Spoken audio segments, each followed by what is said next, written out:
Hey everyone, welcome back to The Cutting Edge with gmoney, where culture meets crypto.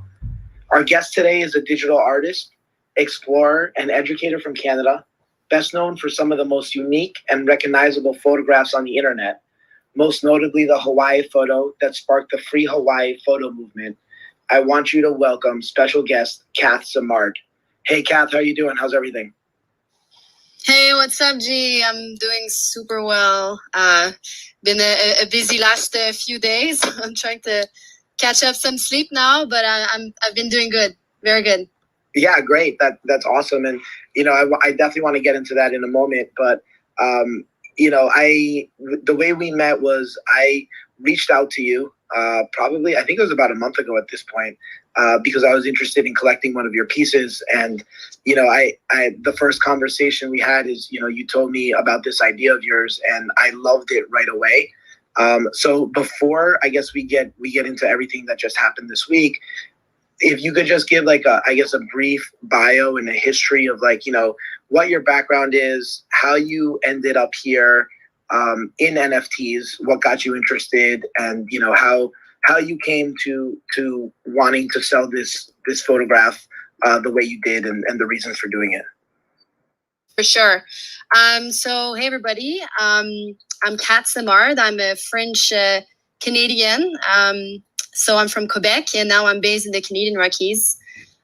So I started doing photography back in 2016, and that was right after basically I did 2 years of farm work in Australia. So I was a farmer. I was working at a banana farm, and back in the days, basically I got a company that reached out to me and they asked me to take photos of their products. And at that time, I did not have a camera, but I decided to say yes. And then with that money, I bought my first camera.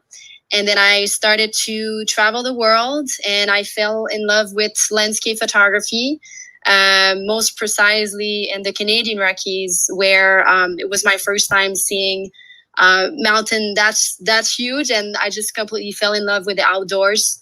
And in the process, I became a Sony ambassador, and then I went into photography full time.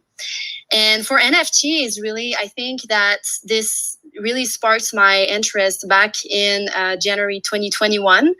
So that was after a very sort of difficult year with COVID. I could not do any photography workshops anymore. So I lost most of my income, and I was trying to find new things that were making me excited and try to spark back that passion that I have for photography. And basically, I was on TikTok, and I saw a video about NFTs, and that really sort of got me interested. And then I started to talk about it with a few people. And then my good friend, Matt Scoble, who's in the audience right now, he was like, Cath, you really need to look into this. So I started to look into this more and more. And I started to jump on Clubhouse and listen to NFT rooms. And I started to develop some, good relations within the community, and sort of sharing my story. And it took me, I think, probably 3 months before doing my drop. And I remember that, everybody was like, when is your drop? When are you going to drop? You've been there a long time. But I think that's part of my style, to just really take my time and really, really just analyze, what's possible, and really take my time to put my art out there. So then I did my Genesis drop, I think back in April, I believe. And then I did a few more drops after that. And for that specific image, I really wanted to find something that would tell the story of the Hawaii image. And that's really how I decided to once again really take my time to formulate a story around this, and that's how the Hawaii project sort of like was born. Yeah, and that's amazing. I didn't realize how you got started with photography. So I think that's incredible too, with the journey that you've made along the way. I guess for those in the audience that don't know, could you just go over a little bit about the Hawaii project? And, like, I know you explained it to me when we first spoke, and I love the idea. Like, the second you told it to me, and I think I was one of the first people you spoke to about it. And I was just like, oh yeah, like I think this is an incredible idea with regards to pushing the space forward and kind of like discussing artists' rights and stuff like that. So I would love to hear your thought process behind that. For sure. And yes, you were the first person that I pitched the idea. And I was just really, really happy that you liked it, and it gave me a lot of confidence into moving forward. And I think that you like to think forward too with NFTs in general. So with this project, basically the Free Hawaii is basically the first NFT to have its rights released to the world after the purchase of it. So we released it. I think that was yesterday. I'm sort of like losing track of time. The project originated from the idea that the virality and a large use of an image in the physical and both online world increases the importance of provenance and therefore the value of the NFT. So basically, the idea was that copies make the original more valuable. And with the story of this image, perhaps to give a bit more context. So I took that image back in 2017 when I was on a layover, sort of like coming back from Hawaii back home. And I decided to make a quick stop in Hawaii.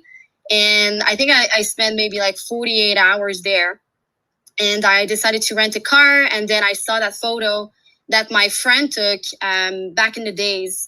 And I thought it was a really cool spot. So I just went there and then took my photo and then I left. And then I posted it on social media. And then it started to become more and more viral. And it got shared more and more by multiple accounts, by brands, and then it started to get stolen. And I was really trying to reach out to these people and be like, hey, like you just posted my photo without credits, or like, hey, you actually posted that photo on a tribal page where you're making money. Like, I would like to be compensated. And it started to become very frustrating for me not to be able either to reach out or to be able to get compensated for the use of that specific photo. And I started to reach out to different photo claim companies where basically you submit your image and then they make a research and then they can do some claims for you. And I did that back in 2018. So basically for 4 years, I've been trying to use different services in order to try to recover some of these infringements. And I've never received a single dollar. And most of these infringements are still pending because people just don't respond. People just ignore you. And even with, the services of lawyers, people would still ignore. So it became really frustrated to not be able to recover any of the infringements. And basically, I was sort of like debating some sort of like idea. How can we approach this? How can we fix this? And I was talking with my friend Matt, and we had the idea that perhaps instead of just trying to chase the bad guys, why not flip the script completely and me release that image free to use to the world? So I'm gaining back control over the use of that image. I am telling how people can use it. And then instead of trying to chase the bad guys, I'm really bringing back the value on the NFT itself. And we just decided to go for it. And we thought that it was maybe a little bit of a crazy idea at first, because I think that most people, when you get your photo stolen, it's not your first sort of like instinct to give away that photo for free after that to the world. So I think that it's like an idea that that in my head would take time to digest, but I really loved how you just got it and you just fully understood the concept. And I'm just so happy that we moved forward together with that, and really thankful. And I'm looking at the audience right now, and I'm seeing, you know, still a lot of Hawaii backgrounds. And I think that with this project, there's a lot of people that really resonated with it, and because they had their photos stolen. So it's not only like a way for me to gain back control over the use of my image, but it's a way for the community to make a statement about image rights. So I'm just like so happy that this worked great, and yeah, that's kind of like the thought process behind this.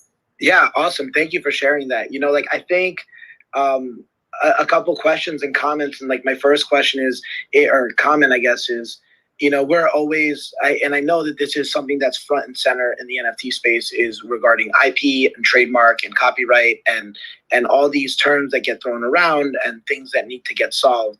And it's interesting how, you know, your experience as a creator going through the normal channels, right, of using a lawyer and reaching out and trying to get this thing settled in the real world actually hasn't been as fruitful as one would think, right, of having that legal framework.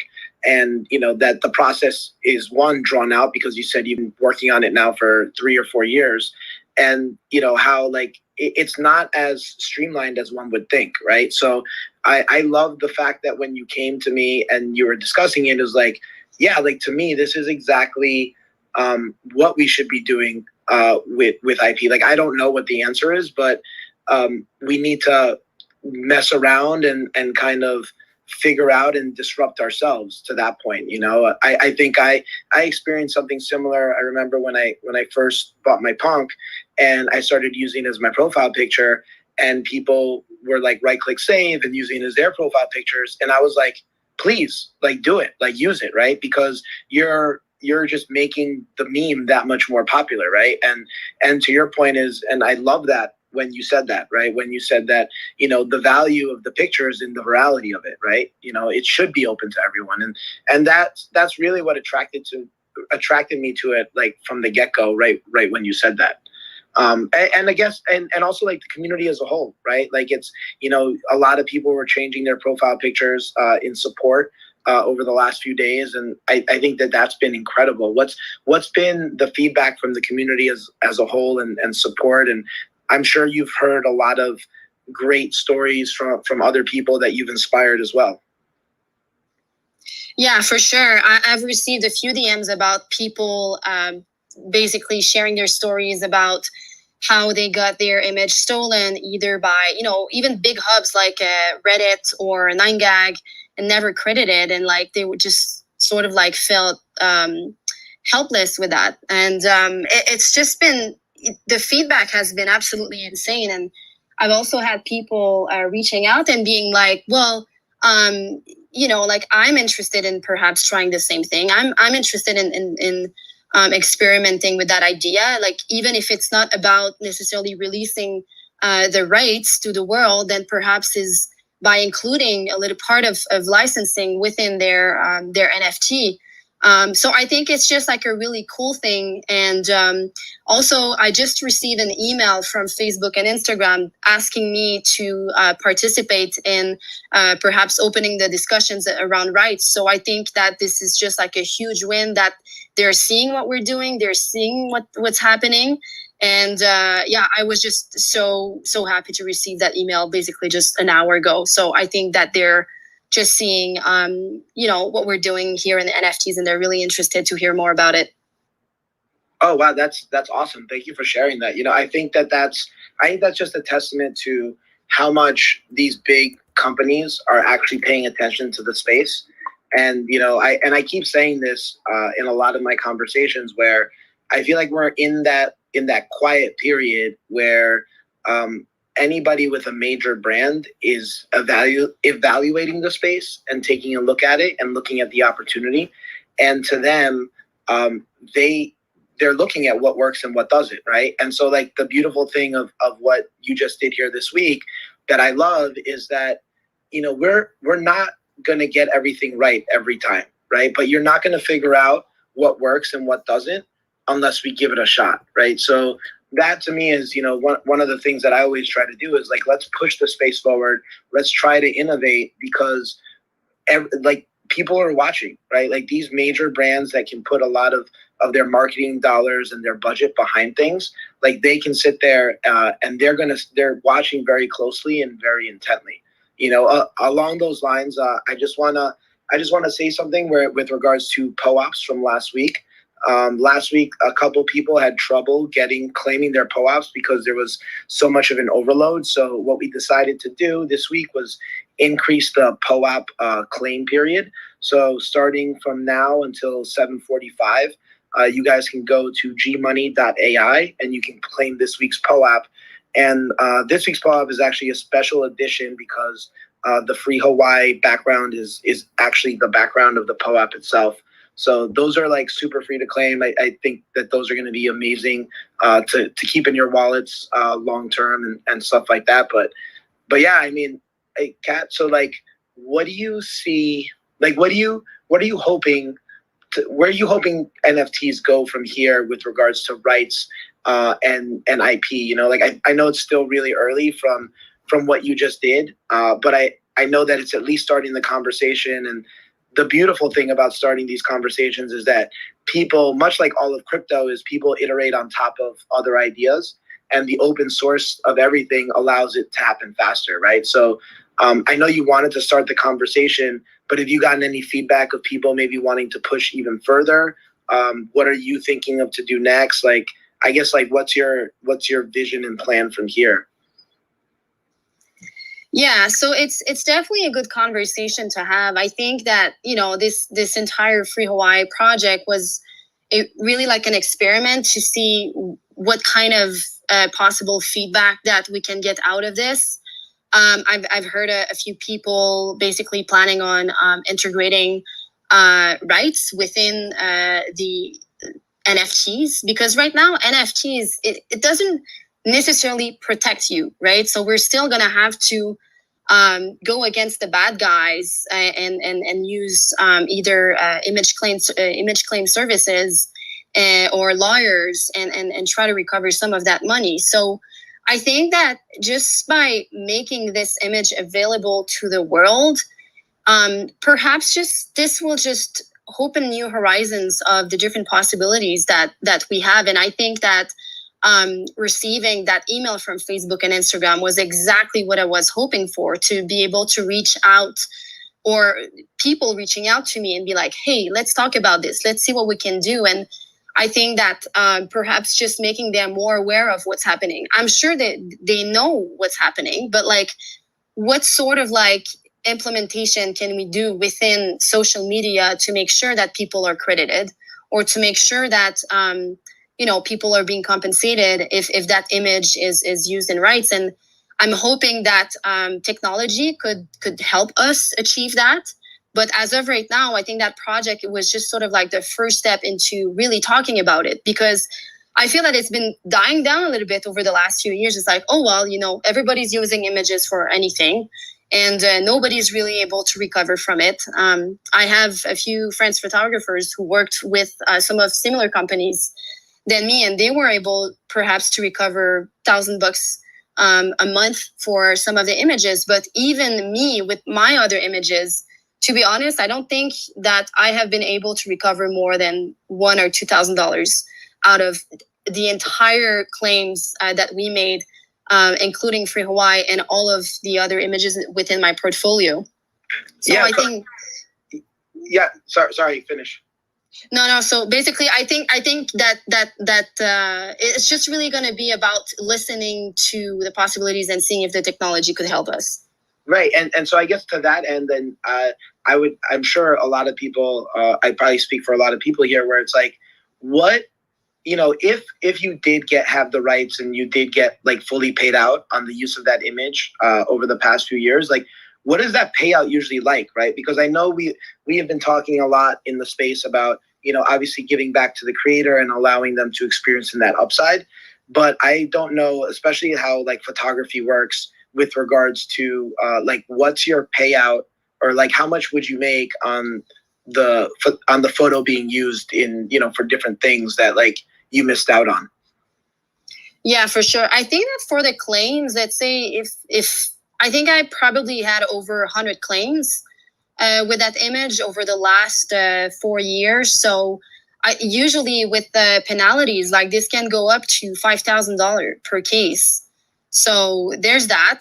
So and then let's say like that image would still have the potential to be licensed over its lifetime. So I think that if you market an image really well, you have perhaps the potential to make $100, $200, $300,000 depending on which companies that you're licensing and where this photo is going. And then with all the infringements, seriously, sometimes there are lawyers that are pretty savage and just imposing insane penalties up to maybe $30,000 or even $50,000, depending on how long the company has been using the image, depending on what use, depending on how big is this company. So it's definitely hard to know for sure, but I think that price tag that I put was representative of perhaps all the money that I should have been able to recover, plus perhaps its lifetime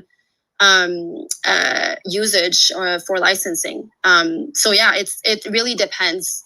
Right. Yeah, and I imagine also anytime you get lawyers involved, I'm sure that they take their pound of flesh too, right? So even though you'd be getting whatever $5,000 or a couple $1,000s per claim, the percentage of that actually flows to you directly is probably not that high as one would think. No, for sure. I think some of the services that I was using were keeping 65% of the money that was recovered. So, it's still, you're not getting back 100% of it for sure. Right. Yeah, no, I agree. That's crazy. Yeah, I mean, I love the fact and when you reached out to me and when we spoke about it, I immediately was like, I'm gonna buy it. Like I want to buy it. I love the story. I love everything that it's trying to promote.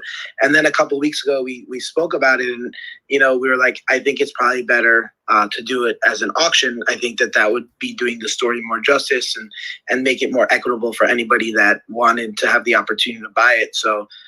Fortunately for me, I'm lucky that I ended up buying it for the price that I originally wanted to get it for.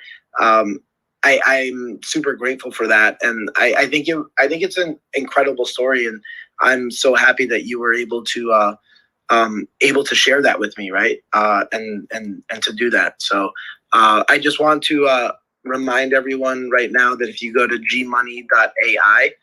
To claim the POAP for this week's episode, it's available to claim there. But I guess let's I guess make it a little more lighthearted for a minute or two. And I want to get back to this at some point as well. But outside of your stuff that you're working on, what are your favorite NFT projects that you're looking at the moment, either in photography or outside of photography? Yeah, for sure. I think that seeing the NFTs from my friends, my close friends, it just brings me so much joy to be able to bring people into this space and help them and see them grow. And I'm actually seeing Matt Scoble and Monica and a few other of my friends, Pete, in the audience. And that's what I love to see. I love to see the work. I love to see the process. I love to see the progress, how they integrate. And then I think that there's so much value into seeing the work behind the full sort of journey of each artist within the space. So I'm going to say my friends, but I'm also going to say, the CryptoPunks. Because when I first entered the space, I was like, what the hell is this? I hated them. I was like, why are people paying so much money for that? And I truly did not understand. But then the more I would be, the more I would observe the space and understand NFTs in general, I would be like, well, this makes perfect sense because they were the first. And I think that they're just the entire symbol of NFTs. And that actually brings me to a question for you, because I saw your pinned tweet about investing, on 24 pixel images. And I actually had a question for you. What made you buy CryptoPunk back in January? What kind of mindset were you in? So thanks. It's funny you say that, because I also did not like CryptoPunks when I first saw them. And I was like, oh, what is this? Like, to your point, it's like, oh, this is ugly. And I didn't understand the historical significance. But I think what really helped me understand it was when, as I was thinking about Fortnite, which I was playing a lot last year because of quarantine, and how these kids would be buying their digital skins to kind of show off how they wanted to be represented to the world in one game. And they were changing their skins every game, which means they were changing their skins every 5 to 20 minutes. Kind of like the same, like imagine just like changing your outfit every 20 minutes, right? That's kind of what it was. And I was like, you know what? Like, this is going to be the way this picture and this profile picture is the way I want to represent myself to the world.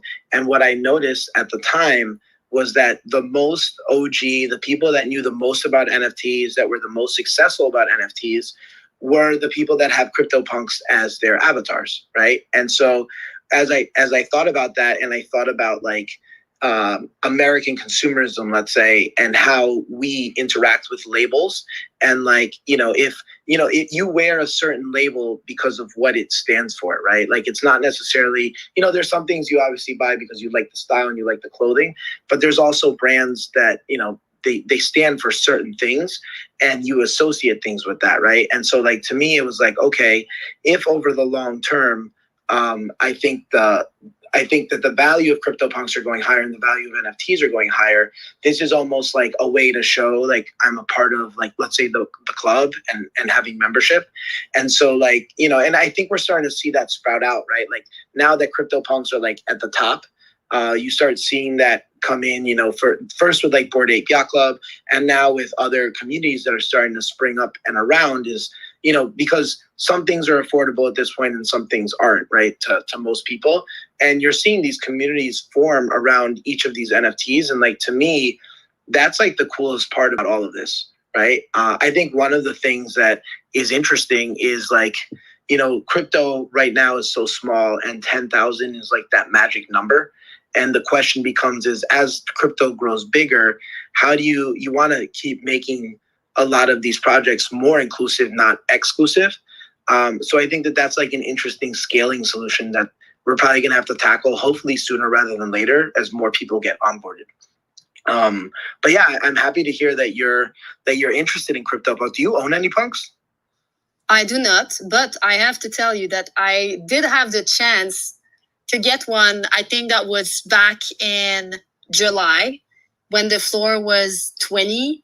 And I was so close to make the move. And that was a punk that Deez had. And I decided not to go for it because at that time I could not afford it. So I will regret it for the rest of my life.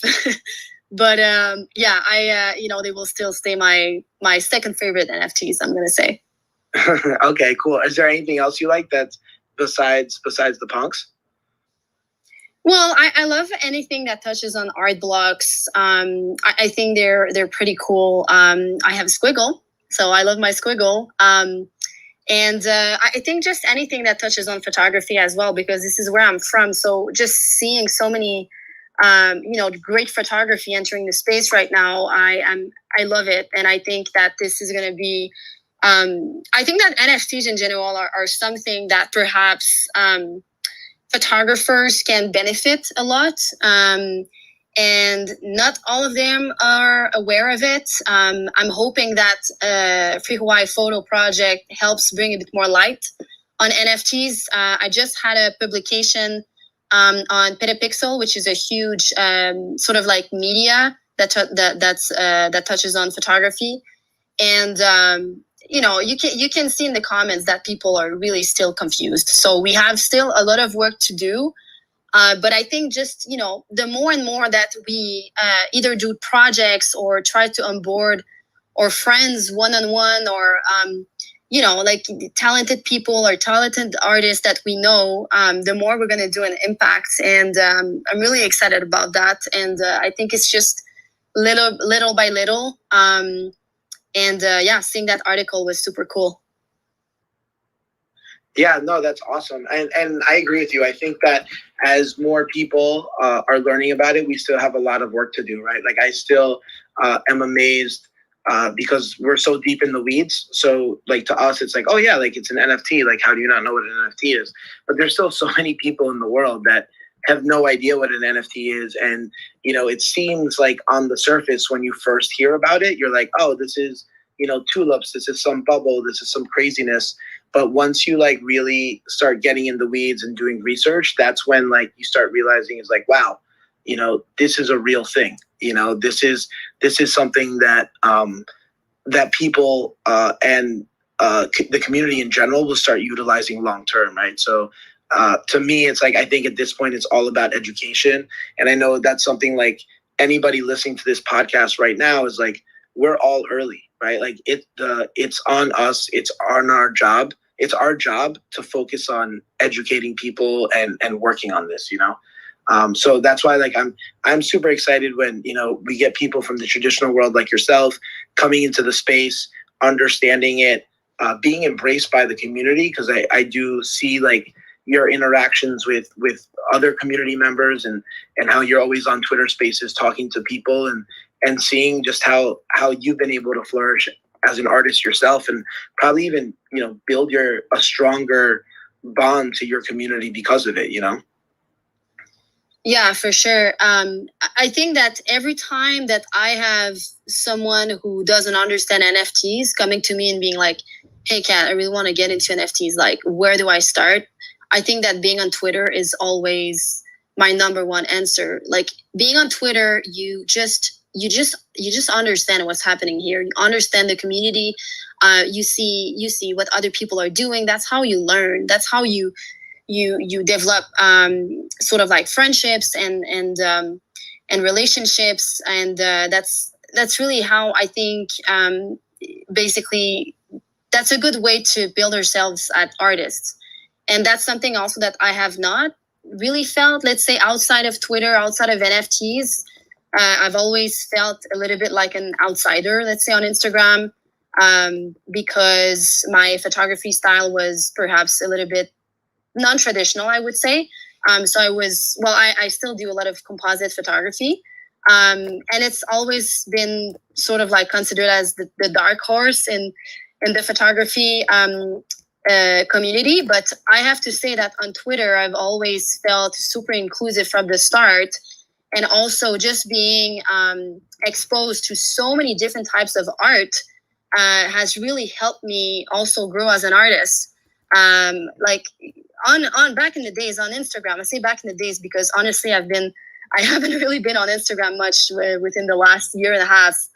And I've completely shifted my entire focus on Twitter because that's where I feel the community is the strongest. But back in the days on Instagram, you just post a photo and then people scroll and they don't stop and really, ask about the story. But here in NFTs, people are actually genuinely interested in hearing about your story. Like in the last 8 months, I have spoke about my work and my art more than in 5 years accumulated being on Instagram and Facebook.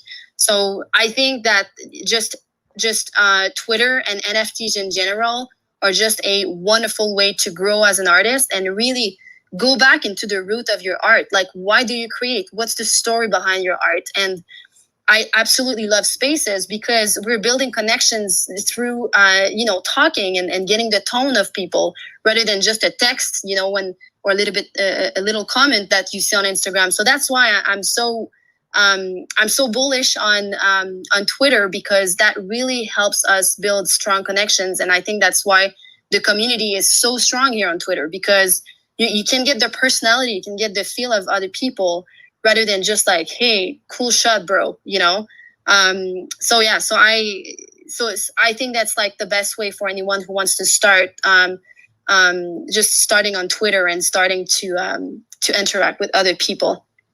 Yeah, no, I totally agree. It's funny because, seeing artists like yourself, artists like Justin Aversano come into the space and really, one, embrace the medium.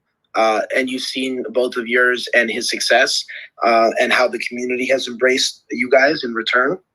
And I think, and I've been thinking about this now for a couple of weeks, and this is some alpha that I haven't written about myself, but I've been thinking about a lot. And I'd love to hear your perspective as a photographer. Is I think part of what has made generative art so successful in the last few months is the fact that there's not forced scarcity, but the scarcity, right? Like if there's an art blocks run for 1,000 prints, there's only 1,000 of those, right? Like generative art has been around for decades, but the thing is, right? If I was a generative artist, even a year ago, 2 years ago, I could tell you, oh, I'm only going to run this formula 100 times, right? But you don't, as a collector, you don't know that. I have to trust that the artist won't do that. And I think part of the reason why generative art has taken off so much is because of the fact that it's like, oh, okay, this collection has only been run 100 times, 1,000 times, whatever the number is. And I think that that's what has allowed generative art to really take off, because I think that introducing that scarcity, that known scarcity, has really allowed for collectors to begin collecting things and to hold them for longer periods of time, knowing that there won't be, let's say, inflation of the artist's pieces. And to me, I kind of feel the conditions are ripe for photography as well, right? Like as a photographer, right? If I purchase one of your prints, I would have to trust that you told me you made whatever 1, 5, 10, however many prints you made, and hoping that you would be honest with me. But now with everything on chain, I know exactly how many prints you made, right? So like to me, I think that the NFT market is much the same way it did for generative art in the last few months. I think we could be on the precipice of that happening to photography. And I think you're already seeing it, right? Because I think you see a lot of people that have started in generative art moving over to photography. So as a photographer, I'd love to hear your feedback on that and what your thoughts are with regards to that. Absolutely. I think you're bringing a lot of really, really cool points. I think that scarcity, we all have different ways to evaluate scarcity. But let's say if I look at my body of work, I will probably think that my images that require the most time and effort and years to produce are the most scarce. And also, like, just generally speaking, I only produce about 10 to 12 pieces a year, just because it takes me so much time to create them. And I love to go back to the same spots multiple times during the day, at night, sunset, just to really get a feel of it. And then also the type of photography I do requires me a lot of time, just sort of like collecting the different pieces and putting everything together. So for sure, if I look at my body of work, I will think of scarcity as perhaps the pieces that are the most unique or that has required the most time to produce. But also, if I look at the Hawaii photo, because it became so viral, I see this image as very scarce too, because I'm like, well, there's only going to be one NFT, and now there's so many different copies in the world. And no joke, I think this image has probably over a billion views. When I was doing my research to put the video together, I could not believe how many times that photo has been shared with or without credits, mostly without, and 100K, 500K likes, and it's just been absolutely crazy. So I think that for photography, I get what you say, where you know that there's like a set number of pieces, but I think that we have to see it in a different way for photography, that the pieces in themselves are scarce because they either capture a unique moment if you're doing more documentary photography, or they have a lot of work behind it. So it's really, really interesting concept. And I think that's why also some of the photography collections have had so much success, because you know that they only have 50 pieces or 100 pieces. And I think that this is a good way to also include scarcity without photography, within photography. So I think that's pretty cool. I still have not dig into collections in general. It doesn't mean that I'm not going to do it, but I've seen a lot of really, really talented people, be super successful with it. So it totally makes sense. Yeah, no, I agree. And this is something I've been thinking about for the last like few weeks. And that's why I think the conditions are really ripe for photography NFTs to really take off. I guess a question I have is, we've been talking about the positives of this, but have you gotten any like pushback from like, let's say like traditional artists or, people from the traditional side of the photography space that are like, are you crazy? Like, why are you doing this? People that are very much part of the status quo. Because I'm very curious, because I remember when I was talking in clubhouse rooms in January and February, and I would go into these like very art focused rooms and talk about NFTs. You would have, it was a very interesting dichotomy, because you would have the gallerists, the curators, the gatekeepers, let's say, being like, oh my God, this is crazy. This is, stupid. This is not going to last. But then I was getting DMs from like every artist in the room being like, hey, can you teach me how to make an NFT? And I'm just super curious as to like the feedback you've been getting. If you've been getting any like negative feedback. I think that most of the negative feedback just comes from not understanding. That's usually the main feedback that I have.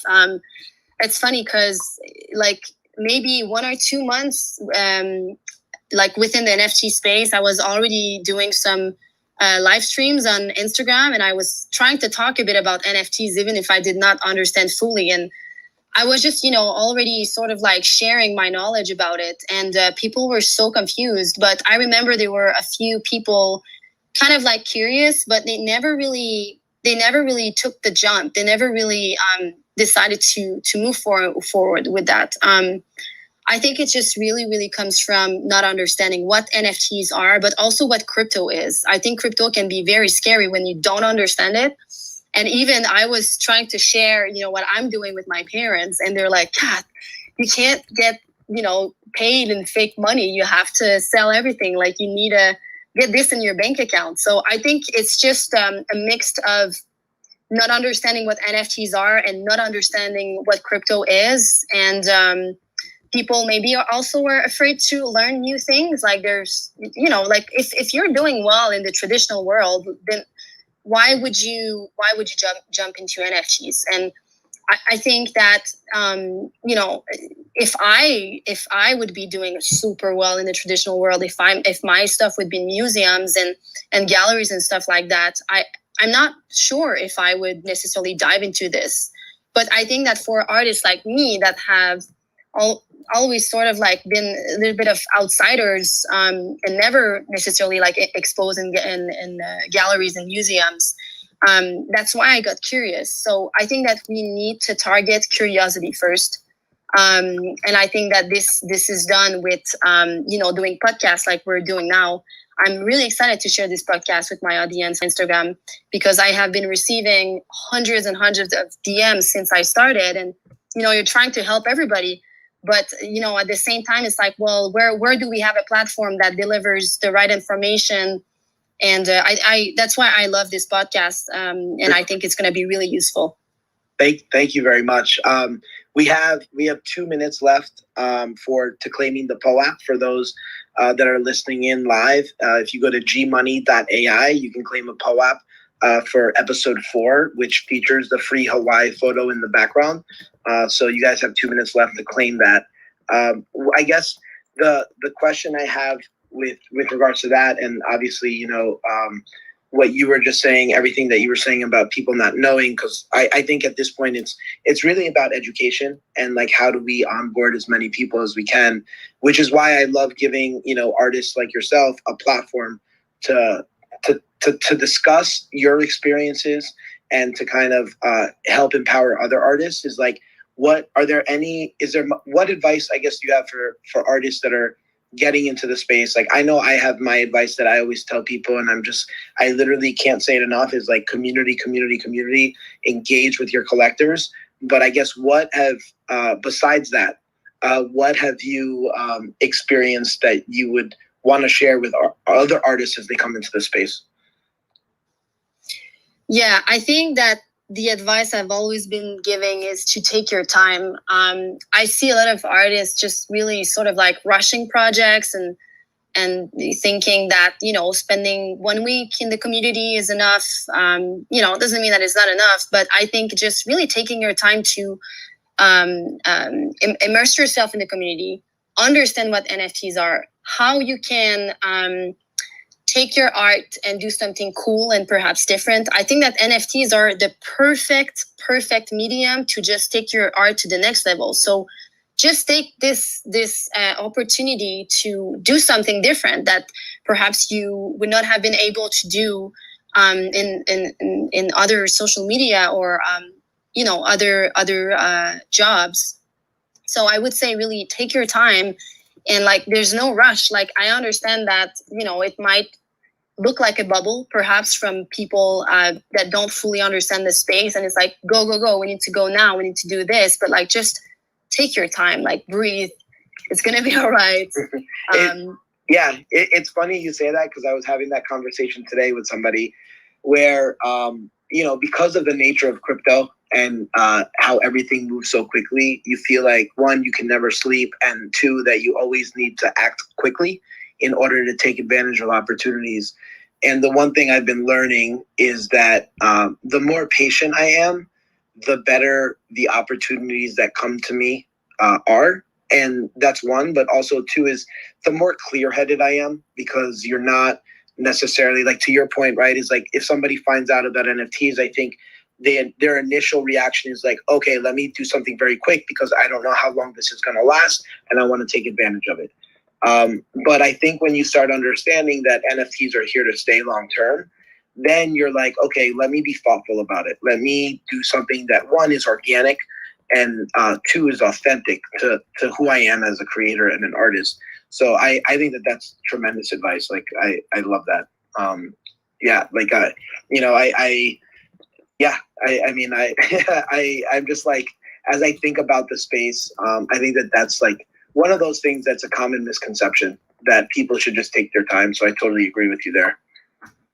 Yeah, that's what I've been doing since the beginning. And it has always, you know, it brought me to the right place. And it has also allowed me to create projects just like the Free Hawaii photo. Like, I would have never been able to rush a project like this. There was just so much getting into this, from the, you know, pitching ideas, storyboarding, making the video, putting together the video, the music, the marketing plan, executing the marketing plan. And now, like, it's not even done. Like, we're going to have a section on the website actually that, you know, will feature some of the usage of the image, maybe some derivatives as well, some publications. So it's a really big project. And I think that, you know, either it's one big project, either it's one drop or one collection. Taking your time, like you said, will always allow people to be also more authentic within their art. So I really like what you said. Yeah, no, I agree. And, you know, I want to be cognizant of your time and knowing that you have to get out of here soon. Is there anything that you're working on upcoming that you wish to share, or thoughts that you have? I know at the top of the hour, you're like, yeah, like right now, I bet your first priority is probably to get some sleep. But once you're done with that, you know, like I love your art. Like, I love everything that you're working on. And that's originally why I reached out to you. So like I said, when you came back to me and you were interested in doing this, I was like, wow, like this is something I definitely want to be involved with. So I'm sure people are definitely interested in what you're working on next, if you could share anything. Yeah, for sure. So I think I might have a few more single drops coming up on Super Rare. I might also be part of Show You, which is supposed to launch in October. So this is something I've been working on. And then, you know, like I'm not opposed to collections. So I'm started to think slowly about a possible collection. But this, once again, like I don't think I would put a collection quickly and just launch something. I think I really want to create something that's unique and special, and that aligns with everything else that I have been doing in NFT. So this is a possibility. Still like a, very just a start. So I don't have like fully developed thoughts about that. So yeah, I think that Hawaii has been such my huge focus over the last 3 months that maybe I'll just take it easy, take a little break, and then dive back into something that's way bigger. So yeah, I'm really excited for that. Yeah. Okay, awesome. Thank you. And the hashtag for that is Free Hawaii Photo, right? Hashtag Free Hawaii Photo. Yeah, hashtag Free Hawaii Photo. And then you can also go on the website, freehawaiiphoto.com, if you want to download. We have made a few different images and format available. So we have high res, medium res. We also have, I think, 19 by 10, 16 by 10, 16 by 9 for your phone wallpaper. So if you want to grab the high res file and, upload it on a printing service, you can just get your own print. So this is what I want. I want people to get the image. Yeah, I agree. And, thank you for sharing your time with us. I really appreciate it. For those of you that missed any part of this conversation, you'll be able to listen to this. It'll be up on our YouTube channel, also on Spotify and all streaming services going forward, starting probably tomorrow. But yeah, Kat, thank you for your time. I really appreciate it, and I wish you nothing but the best going forward. And thank you for allowing me to be part of this historic moment with you. Well, thank you for trusting me. Thank you for believing in the project and for having me tonight. And I hope that together we'll be able to onboard more people in NFTs and just sort of like, make history together. So I really appreciate you having me on the podcast. Thank you so much. Awesome. Thank you. And thank you for listening, guys. Have a good night. Have a good night.